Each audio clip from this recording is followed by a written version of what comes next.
welcome to your Rambo Moves, the chess adventure channel. The theme today is invisible moves, moving forward but defending backward, or moving backward, attacking forward. Even Vasil Ivanchuk, the Ukrainian super grandmaster, he also said that the moves moving backward, especially with the knight, are very hard to spot. So I wish you good luck and a lot of fun. Here we go. First example is from a game, taken from a game by Nodirbek Abdusattorov, and of course he's the new world rapid chess champion. And he is playing black in this game against Domaraju Gukesh, another child prodigy. And Gukesh is white, and he took the bishop on b7, now threatening mate on c7, as the queen would be protected by the rook. And that means that black is actually fighting for a draw. He's down 2 pieces, and as I mentioned, there's a mating threat on c7. So what did Abdusattorov come up with? First of all, he played rook e5 check, and this rook cannot be taken. If white takes it, this knight is not defending d2 anymore, and there's just a simple mate in 1. So, of course, Gukesh did not take the rook, but rather played bishop e2. Now Abdusattorov took with a check, and to take back would have been a big mistake, because now the rook on c1 is hanging, and it's also a mate in 2. So this is not what Gukesh did. Instead, he headed straight for the corner after rook takes f2, king g1. And if now Abdusattorov would have played rook g2, white actually makes it into the corner, h2 of course being protected twice. And now black really has to worry about c7. Well, he can defend it, but after knight d4, the game is going down the drain for him. So this is not what Abdusattorov did. Instead, in this position, he found a brilliancy. He found something very, very effective, and you are invited to try to solve it as a puzzle. I'll be back in 3 seconds. Okay, I hope you took the time you needed to find this, because it's not easy to spot, and it's this move here, Queen g7, moving backward, but threatening forward. Very elegant, and it's even more elegant because now king takes f2 is a rook sacrifice. Actually, the sacrifice has to be accepted, because if after queen g7 white makes for the corner, he will actually be mated. In a way, the queen has hopped over the rook by going this exotic route. So this is impossible, or at least unwise for white to do, and the better move is king takes f2, which results in a perpetual check. King e2, queen g2 check, king e1, and queen g3, and so on. And pretty soon a draw was agreed. There's no sense for white to sacrifice the knight to reach the corner, because he will be mated quickly. Can do this, but it's just a postponement for 1 move. So it's a perpetual, and Gukesh sensibly took it, and Nodirbek Abdusattorov saved the game. Next little puzzle. It was a puzzle presented to me on Lichess, on the tactics trainer, and black is down a piece, but actually he can win the game. And without further ado, let's see if you can solve it. Take your time, pause the video. I'll be back in 3 seconds. Okay, and the first move really leaps to the eye. It's queen to f3 check. White has only 1 move. And now in many situations you would like to play king f7 to involve the rook, give a mate on h8, or at least give a brutal check. But king f7 does not work because of queen f4 check, and the queens are traded, which frees the king. So this is not working, but the correct move is knight to f8, moving backwards with a knight and threatening mate. And this threat is so strong that the engine actually suggests queen to d3, controlling g6, but of course giving up the queen. And this, from a human perspective, makes absolutely no sense. So let's look at some human moves. Bishop f4 would be a try to free up the g5 square for the king, but actually it doesn't help much. Knight g6 check, king g5, and now rook f8. Rook f8, threatening rook f5 check, followed by queen h5 mate. So what can white do? Not very much. He can take the knight proactively, and then he gets mated anyway. Queen g4 check, bishop g5, and now is another one of those moments. How can black finish off the game? Queen h3, moving forward but threatening backwards. So this is also befitting the video, and nothing white can do. Actually, he goes backwards with the bishop, but then there's a mate on f5. Okay, so it was, in the end, it was a 5-move mate, but the main move for me was knight to f8. And let's go to the next puzzle. It's a very minor puzzle. Actually, I won't disappear for 3 seconds here, but let's see what happened. The white player is Alexander Belyavsky, of course, a world-class player, and he played king f4. His opponent, by the way, Leif Johannessen, and it's black to move now. And what did he do? If you took the subject matter to heart, you will have found queen to b8 mate. It's understandable why Belyavsky overlooked this move, because if you're moving your king up and the opponent's queen is on the first rank, you expect checks from c1 or maybe from f1. But Belyavsky probably thought he's well protected against these by these pawns, so he wasn't expecting anything. But this move backwards and threatening forwards is actually a mate. He constructed a helpmate unwittingly, and Mr. Johannessen has this scalp to his name. The next game is actually a game of my own, and I had sacrificed the exchange for 3 pawns actually, but the idea was to mate the white king with these moves and maybe this next, attacking the king in the corner. But it's white to move, and white tried to swindle me here. He played rook to d4 and rook takes d4, and if I would have taken, then there's a mate on the back rank. Very annoying. So I didn't take.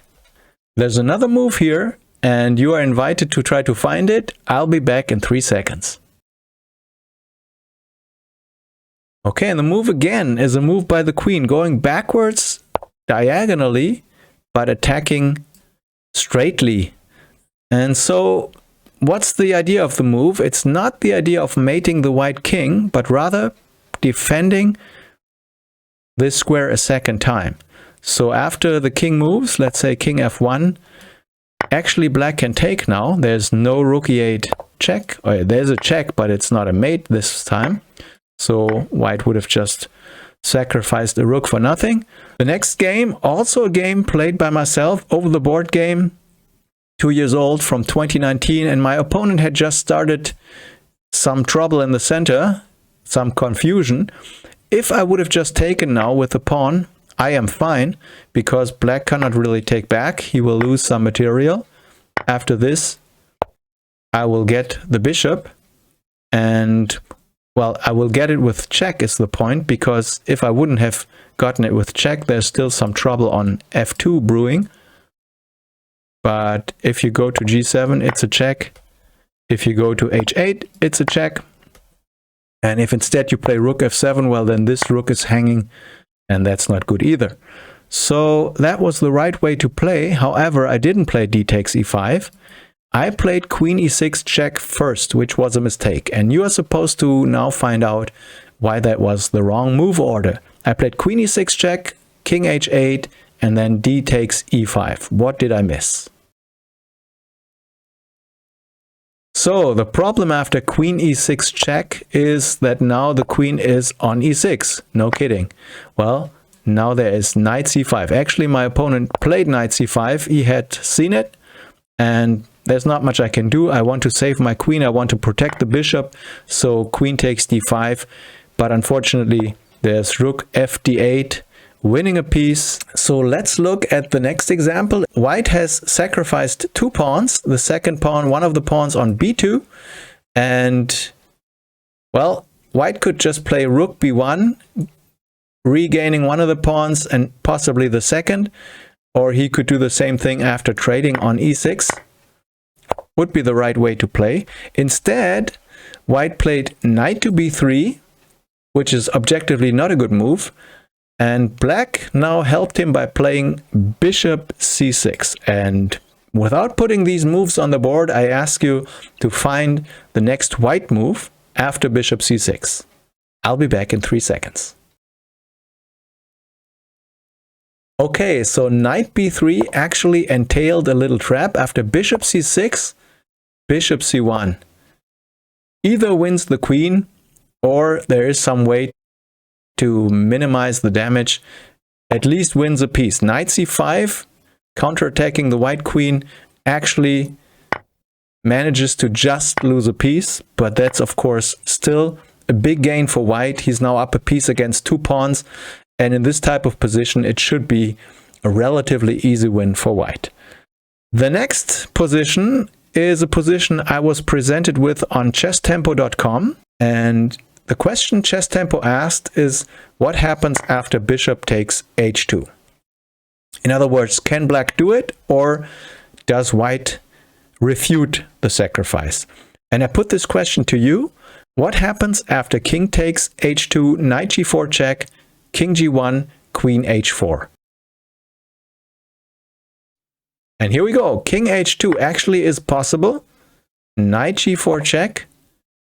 Well, the engine says king g3 is possible and holdable, but it's not the best move. King g1 is the best move, because after queen h4, which looks devastating, there's queen c7. And it's enough. Black has no way to strengthen his attack. Rook e6, for example, trying to go to h6 is met by queen g3, which is enough. And if now queen h5, there's knight f4. So this was actually the other way around, moving forward but defending backwards. And this is the second half of the video in a way. Now, another game of mine. Crazy, what a video. In this game, I'm actually in a, well, close to lost position due to this bishop here. This bishop, his counterpart, is much better. And I have no kingside attack because of all these pawns here. And my opponent has a sort of attack. And, well, yeah, I'm in a very tough spot. I exchanged bishops. I took the bishop, which objectively actually is the best move, as I later found out. And now black could have just taken back and kept his winning position, but he chose to make a Zwischenzug, an intermediate move, and that was actually his downfall. He played queen b4, and again, you are invited to treat it as a problem. What did I do to save the game now? He's threatening mate. So what did I do? It's a very simple problem, but I'll be back in 3 seconds anyway. So the move that keeps everything together and holds the advantage is rook to c7, taking advantage of the fact that the bishop is still on the board and it protects b2 now. So it's a forward move, also defending backwards, and of course the rook is also defending the bishop. So white now is up a piece, and in the end I managed to convert this. The next one is one I noticed on Twitter. It was a tweet by Kostya Kavutsky, American international master, who also has his own channel, highly recommended channel on YouTube. And this is not a position that actually occurred in a game of his, but he found it later in a post-mortem analysis. He did not want to enter this variation because after c4, this bishop on b5 looks kind of trapped. a6 is coming, and where should the bishop go in this case? So Kostya did not play this way, but later he found that there is a way to save the bishop. And when he tweeted this, he preemptively said that a4, a6, a5 is not good enough, because after these moves, queen takes b6, black is in a winning position.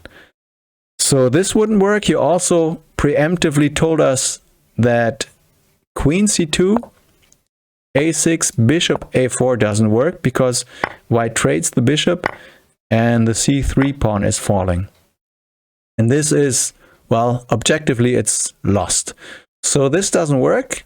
In this position, actually, there is a way to keep the bishop, and here you go. And the way to do it is by counterattacking indirectly rook b1.